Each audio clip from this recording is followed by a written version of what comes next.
Beralih ke informasi lain, pemirsa Komisi Informasi Publik atau KIP menyambangi sejumlah OPD di lingkup pemerintah Kabupaten Buleleng.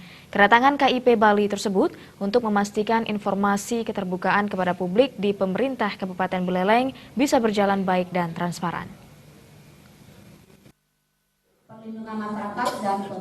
KIP Bali datang ke Buleleng untuk mengetahui sejauh mana keterbukaan informasi kepada publik sudah dilaksanakan dan berjalan. Transparansi dan keterbukaan menjadi penting di era saat ini.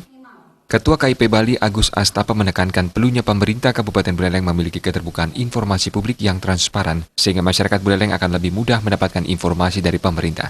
Beberapa OPD yang dicek mengenai keterbukaan informasi publik dianggap sangat bersentuhan langsung dengan masyarakat. Nantinya KIP Bali akan memberikan penghargaan kepada daerah yang telah melaksanakan keterbukaan informasi publik dengan baik. Sasaran KIP nantinya tidak hanya terpaku pada OPD dan jajaran pemerintah, tetapi juga masyarakat pedesaan. Bagaimanapun juga masyarakat adalah objek yang menggunakan dan menyaring informasi yang beredar.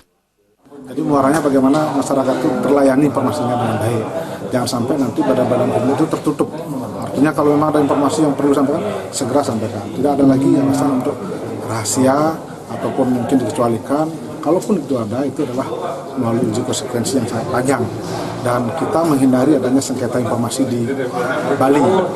Dalam kaitan dengan Komisi Informasi, kita sudah hampir 12 kasus pernah kita tangani. Dan ini muaranya semua adalah karena memang badan-badan publik ini tidak terbuka.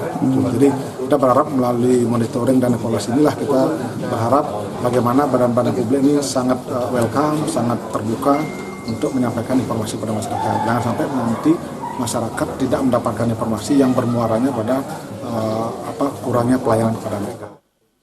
Agus Astapa mengungkapkan di zaman sekarang ini tidak ada lagi OPD atau jajaran pemerintahan menyembunyikan informasi yang bersifat umum tanpa terkecuali. Masyarakat dituntut aktif untuk mencari keterbukaan informasi. Komang Yuda, Bali TV.